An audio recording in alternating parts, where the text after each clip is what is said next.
En esta oportunidad vamos a conversar sobre el tema de irregularidades, específicamente la irregularidad por ausencia de redundancia. Para ello nos vamos a la norma, que en pantalla vemos la norma, la NSRI de Colombia, la norma de construcción sismorresistente para Colombia, la que actualmente está vigente. Tenemos el título A, donde se me especifican los requisitos generales de diseño. Me habla sobre el tema de análisis sísmico y especificaciones sobre los sistemas estructurales que podemos implementar. Para ello, si nos vamos a la página 54, podemos ver lo siguiente.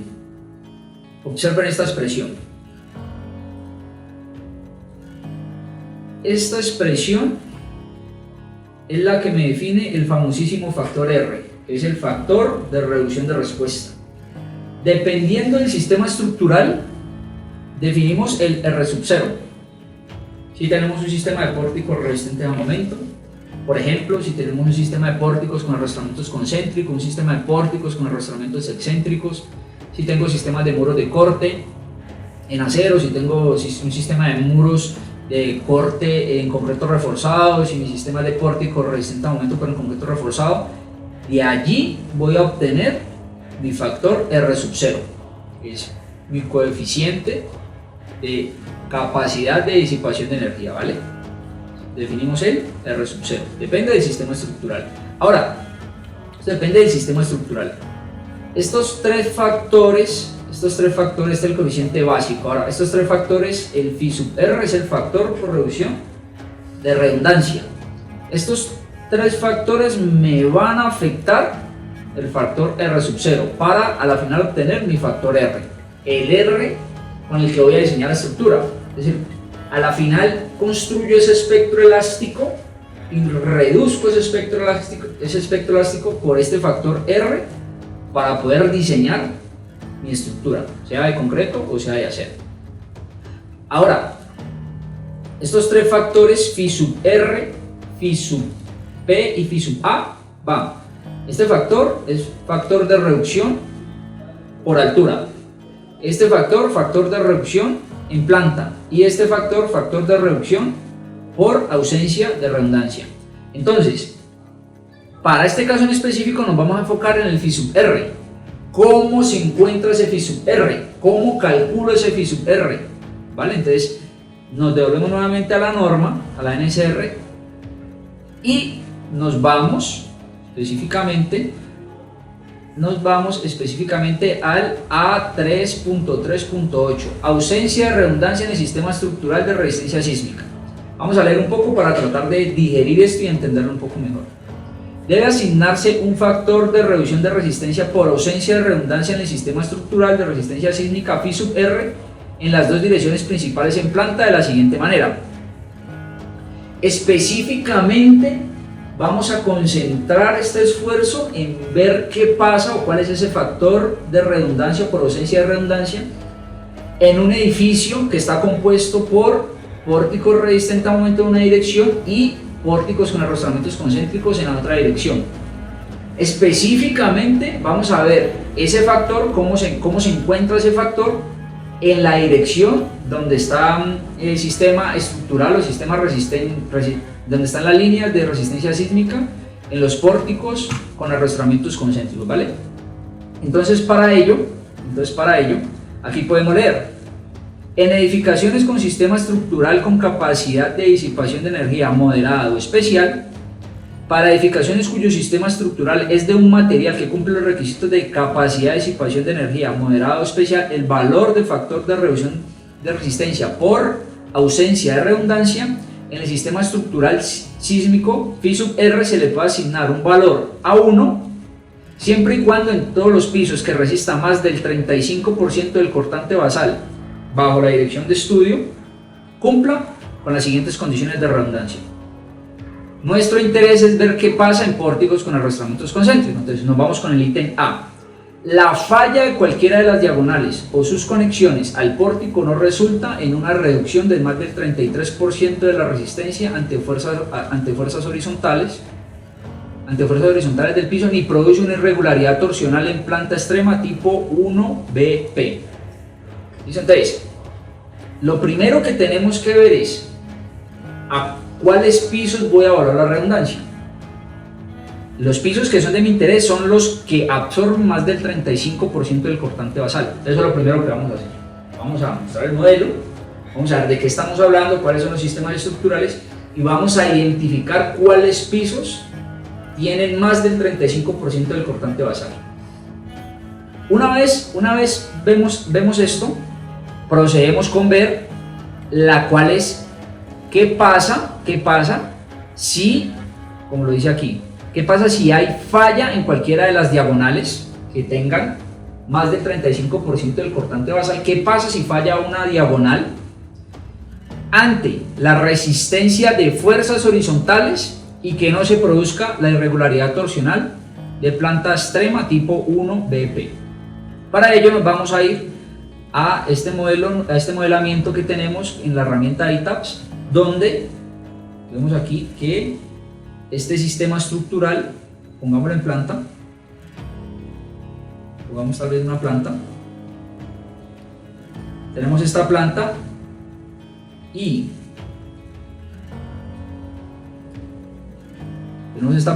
tenemos en dirección X y tenemos dirección Y. En dirección Y tenemos un sistema de pórticos resistentes a aumento, donde las líneas sísmicas son, esta es una línea sísmica SMF, esta es otra línea sísmica SMF y tengo esta línea sísmica y esta línea sísmica. Esas son mis líneas sísmicas en dirección Y corresponden al sistema SMF. Ahora, en dirección X tengo que aquí tengo una línea sísmica y aquí tengo otra línea sísmica, ¿vale? Estas líneas sísmicas son SCBF. Nos vamos a concentrar qué pasa o cómo encontramos ese factor de redundancia para este caso en específico en dirección X. Para ello vemos una vista tridimensional y podemos observar lo que les estamos comentando. En el eje 2 y en el eje 6 tengo mi sistema estructural de pórticos con arrastramientos concéntricos, las diagonales que ustedes ven. ¿Listo? Entonces, si este modelo ya tiene todo asignado, ya tiene las cargas, ya está diseñado, ya tiene todo el diseño estructural compacto. Si, por ejemplo, vemos las formas modales, veo por ejemplo la forma modal número 1, ¿qué voy a ver? Permítanme, pongo esto en línea, le quito la parte extruida y lo quiero ver en el modo gráfico estándar. Ahí están las secciones asignadas. Por ejemplo, veo el modo 1. ¿Qué voy a ver? Veo el modo 1. El modo 1 corresponde en dirección, hay un desplazamiento lateral sobre la dirección Y que corresponde a los sistemas de pórticos resistentes a aumentos. Tiene un poco más de flexibilidad, por lo que el modo 1 está en alrededor de un periodo de 0.91 segundos. Observe el desplazamiento que es prácticamente o completamente traslacional en dirección Y. Ahora, si veo el modo 2, veo que hay un desplazamiento en el sentido perpendicular, o sea, en dirección Y, prácticamente casi que completamente traslacional. Observen cuál es la deformada modal en dirección X para este caso, que corresponde en las líneas de resistencia sísmica de pórticos con arrastramientos concéntricos. Algo aquí bien interesante es, observen, detallemos aquí algo. Por ejemplo, si me paro en la planta número 5, arriba en la terraza, digamos, en el último nivel. Pero es que en esta dirección es completamente traslacional, ¿vale? Miren lo que hay de aquí a aquí y observen lo que hay de aquí a aquí. ¿Listo? O sea, podríamos decir de que sí hay una traslación, porque esta distancia es prácticamente casi que esta misma distancia, o sea, no hay una componente torsional. Si vemos el modo número 3, si vemos tal vez el modo número 3, ya tendríamos un modo torsional, que es prácticamente casi que es consecuente con una componente torsional, pero ya está en alrededor de un periodo de orden de 0.53 segundos. ¿Qué vamos a ver? ¿Qué nos interesa ver aquí? Por ejemplo, vámonos en el eje 2, ¿vale? En el eje 2, en dirección X. Entonces paramos en una alzada del eje 2 y vemos, aquí, quitemos la deformada y vemos nuestro pórtico de arrastramientos concéntricos, pórticos especiales de arrastramientos concéntricos. Vemos que tenemos aquí nuestras diagonales, las diagonales forman la cruz completa en dos niveles. Vemos que tenemos en el primer nivel un perfil HB 180, en el segundo y en el tercer nivel un HB 160, en el cuarto un 140 y en el quinto un 120. En la medida que subimos, la magnitud de esa componente axial es mucho menor, por lo que es coherente. En la medida que vamos subiendo, vamos perdiendo fuerzas, magnitud de fuerza de compresión y de tensión en cada una de esas diagonales, por lo que podemos disminuir la sección transversal. Aparte de que recordemos que esto se diseña por capacidad, y ese diseño por capacidad hace que esa cantidad de fuerza, al desarrollar ese mecanismo de disipación, se le entregue a los sistemas que no disipan energía. Recordemos que aquí los fusibles son los arrastramientos, ¿vale? Entonces es óptimo, o uno optimiza este diseño, es prácticamente casi que los índices de demanda-capacidad de los arrastramientos sean prácticamente casi que igual a 1, para no afectar los sistemas que están por fuera de los disipadores de energía, que en este caso son los arrastramientos. Entonces, en este caso vemos que si por ejemplo veo la fuerza axial en estas barras, pongámonos aquí unas unidades tal vez de toneladas, pongamos unas unidades de toneladas, tonelada metro por ejemplo, unidades de tonelada metro, veo que en esta diagonal está prácticamente casi que pasando 71 toneladas, 70.94, en esta diagonal igual, por acá arriba 56, en el siguiente nivel 53, luego 35 y luego 20 toneladas, por lo que es consistente que hay una menor fuerza axial producto de ese cortante que se transmite en cada uno de los niveles del edificio. Si vemos, hacemos un diseño y vemos por ejemplo los índices de demanda-capacidad. Vemos los índices por ejemplo de demanda-capacidad. Vámonos al eje 6 por ejemplo. Veamos los índices de demanda-capacidad. Display, pongamos los índices de demanda-capacidad. Y a estos índices de demanda-capacidad llevémonos vamos aquí un pantallazo y llevémonos esto por ejemplo aquí a Paint. Sí, aquí está bien. Vemos los índices de demanda-capacidad. ¿Qué estamos viendo? Estamos viendo que este arrastramiento está exigido a un 84%, un 85%, ¿vale? Acá un 85%, un 87%, un 74%, y acá estamos prácticamente casi que en 1,05. Y aquí extraemos eso, ¿vale? Otra cosa, necesitamos ver cuáles son los niveles que tienen más del 35% del cortante basal. ¿Cómo lo hacemos? Muy sencillo. Nos vamos aquí, Display, la respuesta por piso, vemos los cortantes de piso ante mi análisis sísmico. Aquí tengo yo mi estado de carga de análisis sísmico. Esto fue un análisis, para este caso, modal espectral. Me interesa ver qué pasa en dirección X. En dirección X es la curva azul. Entonces, vemos la curva azul. ¿Qué vemos? Vemos que en el nivel 1 hay 176 toneladas. Observen aquí en esta zona, ¿vale? Aquí arribita de ese 176 va a aparecer donde yo voy pasando. El puntero del mouse. En el nivel 1 tengo 176 toneladas. En el nivel 1, 176 toneladas. Entonces nos vamos por aquí. Aquí ya lo tenían por aquí hecho, pero vamos a repetir el procedimiento con ustedes. 176.07 toneladas. Esto es el nivel 1, ¿vale? Entonces aquí ponemos N1, aquí N2, N3, N4 y N5. Aquí tengo 176 toneladas en el nivel 1. En el siguiente nivel, 162 toneladas. En el nivel 3, 137.7, este número que está aquí. En el siguiente nivel, 100 toneladas, número que está aquí. En el siguiente nivel, 49.73. Entonces, como estos son los valores, los copiamos y los pegamos aquí. Ahora, estos 176 toneladas están en el nivel 1, que prácticamente es mi cortante basal. Entonces yo necesito ver qué porcentaje es en el nivel, por ejemplo, número 5, que son 49.75 del cortante basal. Vemos igual, damos igual, y ese número del cortante en ese piso, perdón, este número lo dividimos entre el cortante basal, y este cortante basal le vamos a bloquear la celda. Aquí corresponde con el 28%. Entonces lo copiamos para acá, tal vez si lo extendemos para acá, vemos que en el nivel 1 tengo el 100% del cortante basal, en el nivel 2 tengo un 92% del cortante basal, en el nivel 3 tengo un 77% del cortante basal, en el nivel 4 tengo un 57% del cortante basal y en el nivel 5 tengo un 28% del cortante basal.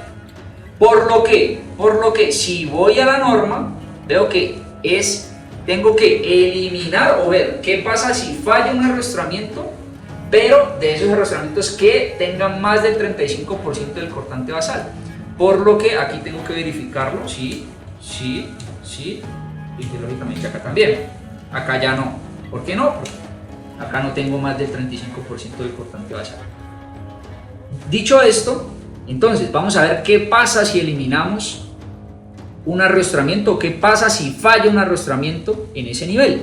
Entonces para eso vamos a quitar el candado, vamos a quitarle el candado y vamos a ver qué pasa. Entonces, por ejemplo, selecciono este arrastramiento, le digo asignar, frame, propiedades de sección, y para no eliminarlo como tal voy a decirle, vení, ese arrastramiento o esa barra, ese elemento tipo frame no va a tener ninguna propiedad. Entonces le vamos a decir none. Entonces vemos que el arrastramiento físicamente ahí hay una barra, pero esa barra no tiene propiedad, es como si prácticamente lo hubiésemos eliminado. Hecho esto, procedemos nuevamente a correr el modelo. Esperamos que la herramienta numérica cargue, resuelva todas las ecuaciones diferenciales que se derivan de este problema o este fenómeno físico en específico, de dinámica, análisis. Bueno, una vez el modelo corre, observen cómo ese arrastramiento ya no está. O sea, si nuevamente nos vamos al eje 6, observe que el arrastramiento no está. Si nos vamos al eje 2,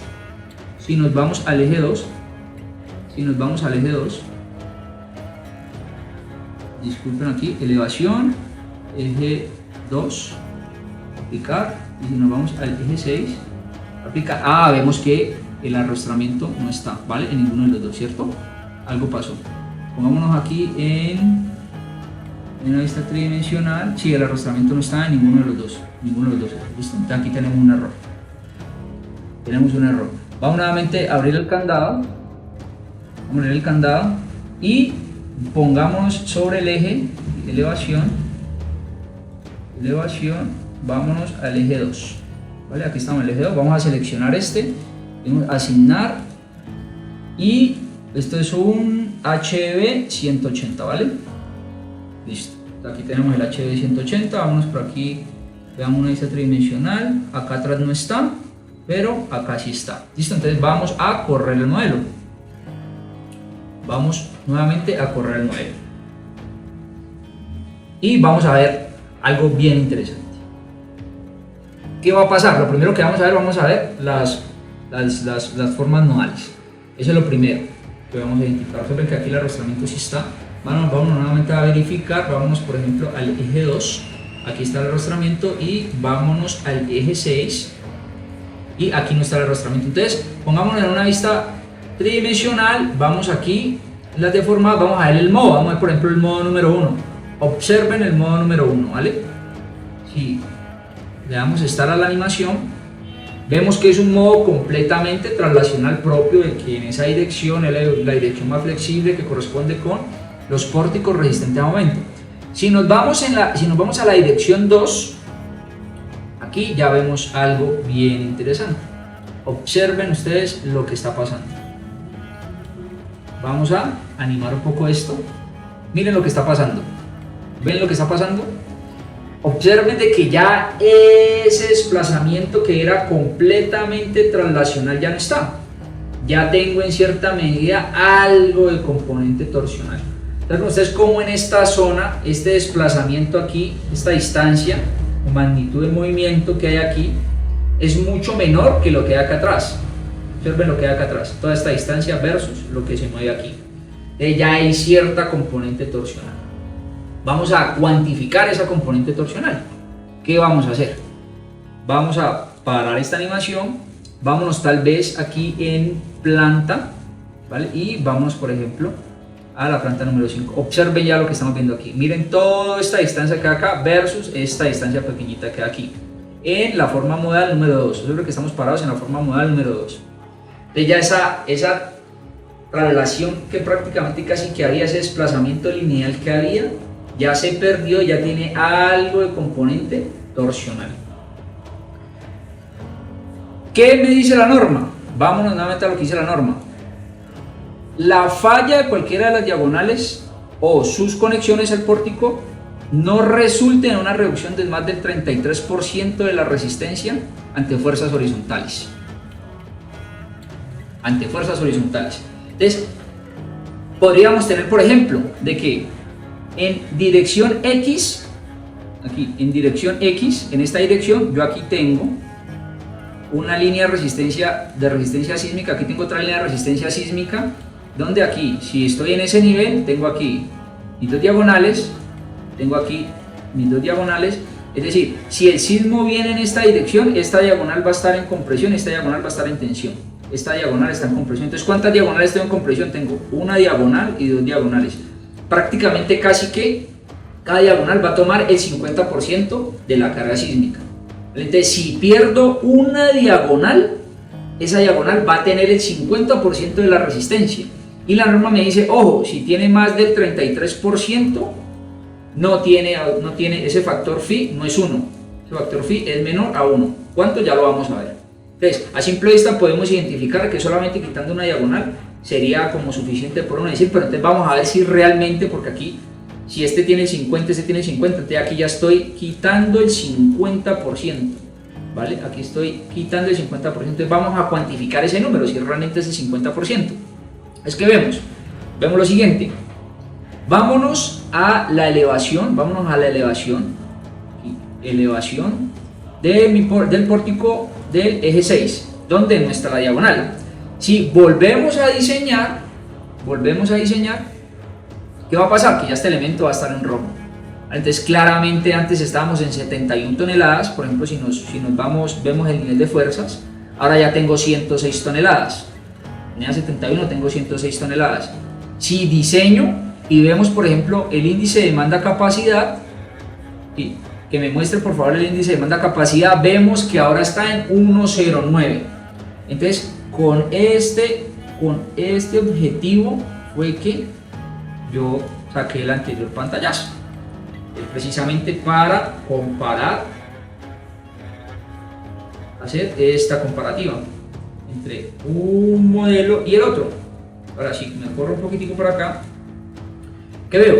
Observen lo siguiente, tal vez aquí le pueda poner, sí, y cambiémosle aquí tal vez a un rojo.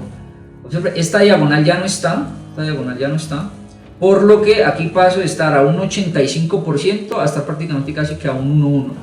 Y esta diagonal que está acá pasa a estar en un 85 a estar 1,54. Entonces esta diagonal está en un 85%. Y esta diagonal está en prácticamente 1,1, ¿vale? O sea, en un 110%. ¿Cuánto es la diferencia entre este y este? Pues tengo aquí 15 para llegar a 100 y aquí tengo 10, o sea, tengo un 25%. O sea, tengo una pérdida del 25% en este nivel, pero en el nivel siguiente, en este nivel, observen que aquí estoy en un 85, aquí estoy en unos 54, es decir, aquí estoy en 15 más 50 prácticamente, aquí tengo un 65%, por lo que la pérdida de resistencia es más del 33%. Aquí es del 65% en este nivel. Y podemos seguir haciendo lo propio en los siguientes niveles. Que tienen más del 35% del cortante basal. Que recordemos que es de este nivel para abajo, ¿correcto? Entonces, como hay una pérdida de resistencia del 65%, es mayor que el 33%, que me indica la norma aquí, es más que el 33%, entonces no cumple. Ya tenemos un punto donde hay una pérdida de resistencia de más del 33%, entonces no cumple. Ahora, y fuera de eso, me dice que tampoco produzca una irregularidad torsional en planta extrema tipo 1BP. Ahora, ¿cuál es esa irregularidad torsional que me está diciendo aquí este ítem? Entonces, si nos vamos, por ejemplo, aquí a la página 62, vemos cuál es la irregularidad torsional. Esta es irregularidad torsional tipo 1BP, irregularidad torsional tipo extrema. Entonces, me dice que, observen, viendo aquí en planta, tengo un desplazamiento en un extremo 1 y un desplazamiento en el extremo, en el otro extremo, el extremo completamente opuesto, delta 2. Entonces, tengo delta 1 y tengo delta 2. Entonces, dice, mira, ese desplazamiento, la sumatoria de esos dos desplazamientos, delta 1 más delta 2 sobre 2, ¿eso cómo se llama? Eso se llama un desplazamiento promedio. Y promediando, ¿cuánto es lo uno más lo otro? La sumatoria de esos dos valores dividido 2, pues eso es un promedio. Entonces, si ese desplazamiento promedio lo afecto por un 40% y delta 1 es mayor a ese valor, hermano, aquí no hay nada que hacer, aquí hay irregularidad torsional. Entonces, vamos a hacerlo. Entonces, vamos a encontrar cuánto es delta 1, delta 2, numéricamente lo resolvemos, lo afectamos por un 40% y vemos qué pasa, cuánto es este valor delta 1 para ver si hay o no hay irregularidad torsional. Para ello, nos vamos aquí, por ejemplo, en la planta, veamos aquí tal vez la planta 5, vemos la planta 5 y pongamos cuáles son los desplazamientos, pero entonces ya no para el caso modal, sino para el caso sísmico. Aquí en el caso sísmico, vemos, ¿qué estamos viendo? Observen, vámonos más bien tal vez a la planta, al History 1, veamos aquí, está como en más o menos, en menos escala, pongámonos aquí en unidades de milímetros, y observen lo que estamos viendo aquí. Observen lo que estamos viendo aquí. Aquí ¿qué hay? Que hay un desplazamiento, y aquí pequeñito, y aquí hay un desplazamiento que claramente es, a la vista, mucho más grande. Si vamos subiendo de nivel, vemos que se hace y se hace y se hace cada vez más grande. Entonces quedémonos en este nivel, quedémonos en el nivel 1.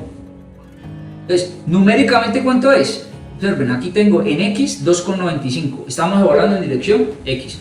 2,95. Entonces, delta, si nos vamos aquí a la norma, vemos que delta 2 es el valor más pequeñito. Entonces, aquí ponemos delta 2 es igual a 2,95 milímetros, 2,95 milímetros. Ahora, delta 1 va a ser igual a, aquí lo leemos, 10,08 milímetros. 10,08 milímetros. Ya tengo delta 1 y delta 2. ¿Qué hay que hacer? Vamos a promediar. Entonces vamos a promediar delta 1 más delta 2 y eso lo dividimos entre 2. Ahora, todo esto lo multiplicamos por un 40% y esto me da 9,12 milímetros. Ahora, ¿cuánto es delta 1? Perdón, sí, ¿cuánto es delta 1? Aquí lo tenemos, delta 1 es 10,08 milímetros. Entonces, podemos poner, por ejemplo, el condicional, aquí programando, digamos que esta sea una entregable, una memoria de cálculo, donde decimos que si este valor es mayor, le ponemos mayor o igual, verifiquemos, ya no es mayor, no mayor o igual, sino mayor. Y si este valor es mayor que esta ecuación, entonces aquí me coloque, coma, me coloque irregularidad, aquí irregularidad torsional extrema, ¿vale?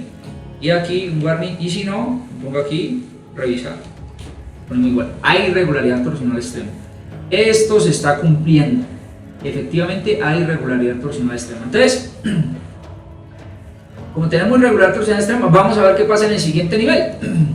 Nos vamos al siguiente nivel, aquí ya estamos en el historial. Entonces, ¿qué estamos viendo aquí? Aquí hay 6,79. Entonces podemos hacer lo propio. Esto tal vez lo copiamos y nos lo llevamos para acá y acá le ponemos no sé, aquí nivel 1 y este valor nos lo copiamos, lo pegamos por acá, aquí ponemos nivel 2 y vemos que en el nivel 2 tengo 6,79, entonces pues este valor va a ser 6,79 y por acá tengo 17.34, entonces por aquí 17.34. Vuelve y juega. Este valor, el 40%, 1.4, ese valor promedio es 16,89 y el TA1 es 17, entonces este valor es mucho más grande que esto, va a tener regularidad torsional extrema. Y vamos a hacerlo para un tercer nivel, que ya con esto creo que queda completamente claro.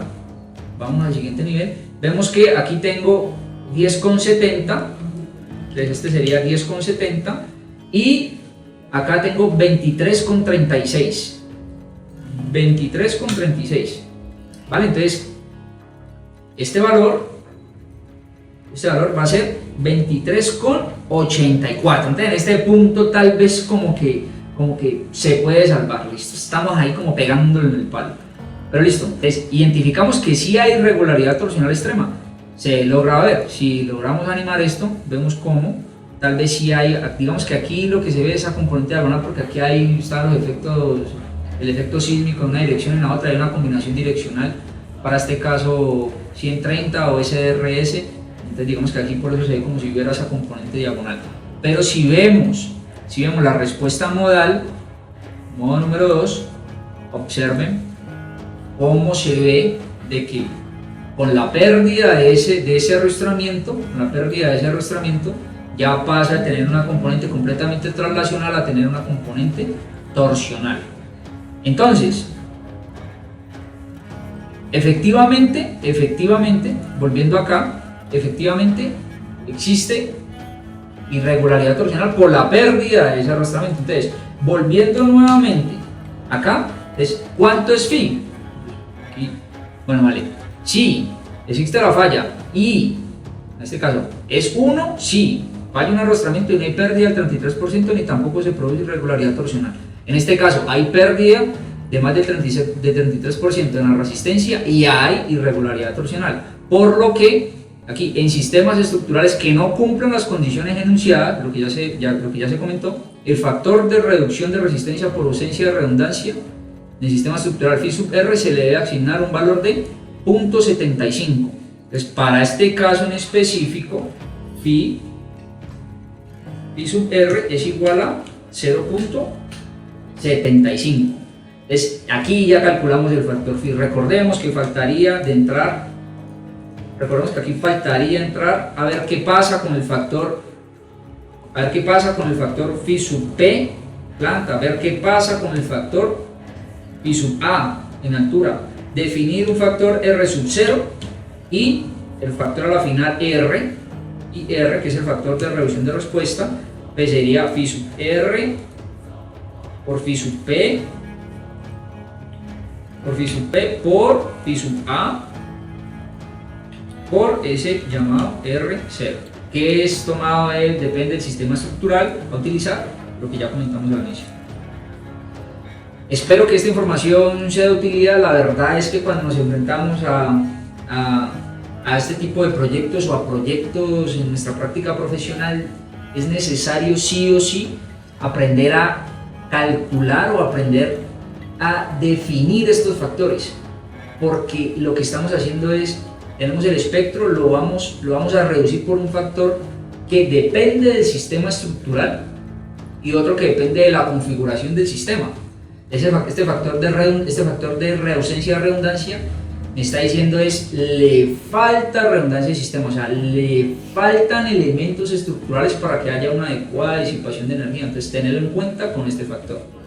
Y lo más claro es de que también podemos identificar o ver qué pasa con ese factor R haciendo análisis no lineal. Recordemos que al final esto es una simplificación del problema, de encontrar un factor R que depende de un sistema estructural, afectarlo por estos valores para al final tener un R con el que vamos a poner nuestro espectro elástico y lo vamos a volver elástico, o sea, vamos a reducir esa respuesta y al final con estos valores es que vamos a diseñar. Entonces sigue siendo metodologías aproximadas, donde tal vez nos simplifican el problema para no hacer análisis más complejos y podamos de pronto como tener esa variante, pero ahí hay todavía cierta incertidumbre. Entonces digamos que esta es la forma que la que hemos encontrado, la que nosotros utilizamos para nuestros proyectos. Espero a ustedes les sea de mucha utilidad. Nos vemos en una siguiente ocasión. Chao, chao. Somos una comunidad de ingenieros y nuestro propósito es facilitar el trabajo a profesionales y estudiantes por medio de cursos, tutoriales, ejemplos prácticos, ejemplos de diseño, papers técnicos y banco de planos CAD enfocados a ingeniería civil. Queremos ofrecer ingeniería de alto nivel al alcance de todos. Síguenos en nuestro sitio web www.boratus.com y en todas nuestras redes sociales, Instagram, Facebook y YouTube, las cuales estarán en la descripción del video.